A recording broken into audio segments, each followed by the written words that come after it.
Vers une annulation de la Coupe d'Afrique des Nations, selon le média français RMC, la CAN doit être annulée à cause de l'arrivée de la nouvelle variante du coronavirus, appelée Omicron.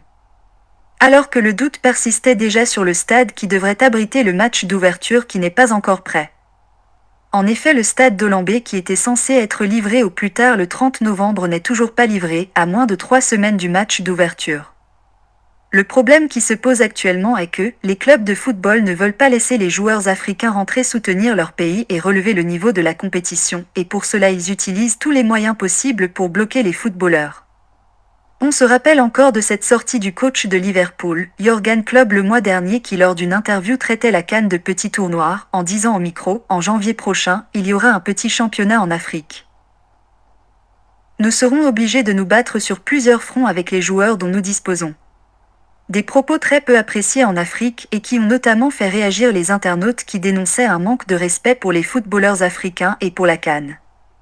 Aujourd'hui, c'est l'Association européenne des clubs qui annonce que ses membres ne comptent pas de libérer leurs joueurs internationaux pour la CAN.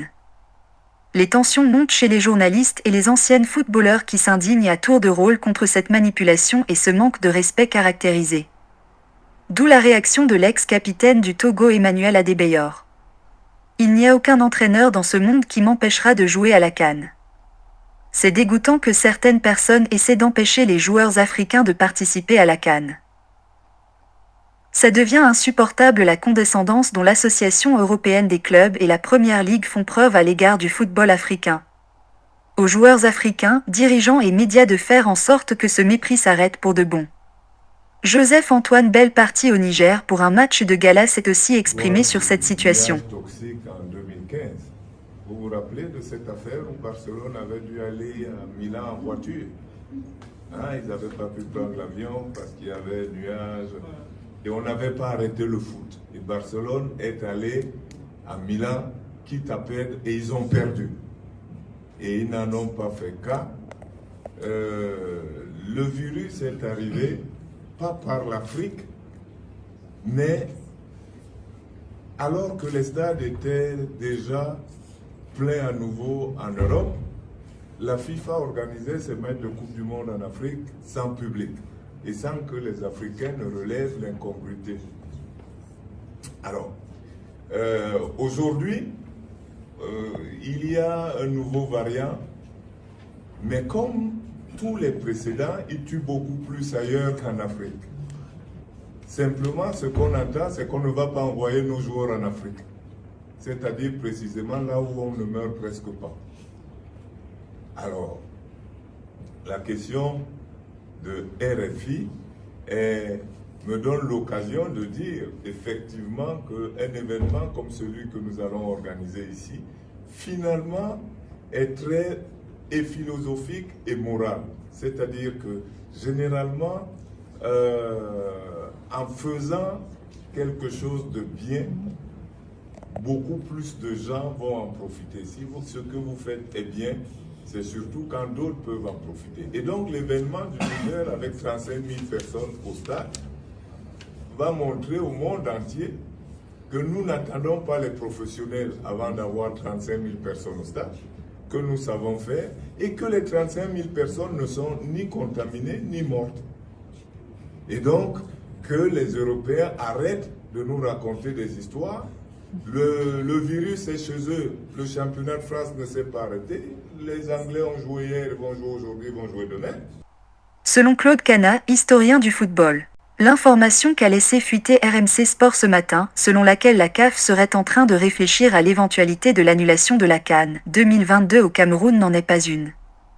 Ce n'est ni plus ni moins qu'une pression orchestrée par les clubs anglais qui menacent de ne pas libérer les internationaux africains pour l'événement, relayé à dessein par les médias et clubs français. La raison invoquée serait le variant Omicron qui se propagerait à vitesse grand V. Or, ce qu'ils omettent sciemment de prendre en compte est une réalité de la palissade. Depuis 2 ans, on a appris à vivre avec le Covid.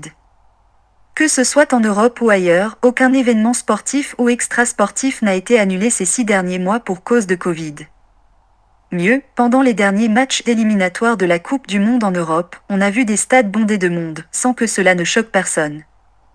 Sur le fameux variant Omicron, même la très prudente OMS vient de reconnaître les premières recherches qui tendent à prouver qu'il se propage très vite, mais n'a encore causé aucun mort, même en Afrique du Sud.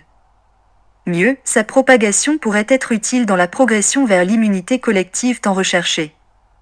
Il n'y a pas très longtemps, toujours pour des raisons sanitaires, les clubs anglais avaient déjà pris des internationaux africains en otage pendant que les Sud-Américains allaient tranquillement jouer avec leur sélection. Les footballeurs africains ne sont ni des otages, ni des prisonniers de leur club. L'Afrique, la CAF, la CAN et les sélections africaines méritent aussi du respect. Qui imagine des clubs européens en train de menacer de ne pas libérer les joueurs pour l'Euro ?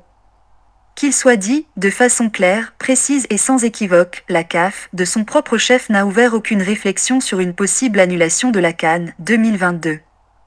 La CAF envoie cette information et ce troublant touche à travers le secrétaire général de la Confédération africaine de football, CAF, Véron Mozengoumba, qui a déclaré jeudi qu'aucune raison ne plaidait en faveur d'un report de la 33e édition de la Coupe d'Afrique des Nations, programmée du 9 janvier au 6 février 2022 au Cameroun. Toutes les dispositions étaient prises en vue d'éviter des contaminations à grande échelle à la Covid-19 lors de la dite compétition, raison avancée par certains pour évoquer son probable ajournement, a-t-il précisé lors d'une conférence de presse tenue à Yaoundé. Évoquant le protocole sanitaire mis en place à l'occasion, Mozengoumba a indiqué que la Confédération s'était attachée les services d'un laboratoire indépendant de réputation internationale en charge de réaliser les tests de Covid-19 sur les sportifs et les officiels pendant toute la durée de la CAN. De même, a-t-il ajouté, un avion médicalisé sera mobilisé par son instance pour parer à toute éventualité.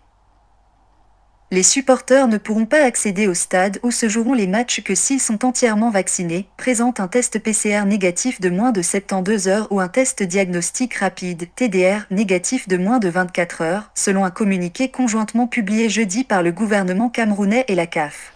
Abonnez-vous pour ne pas rater les prochaines vidéos.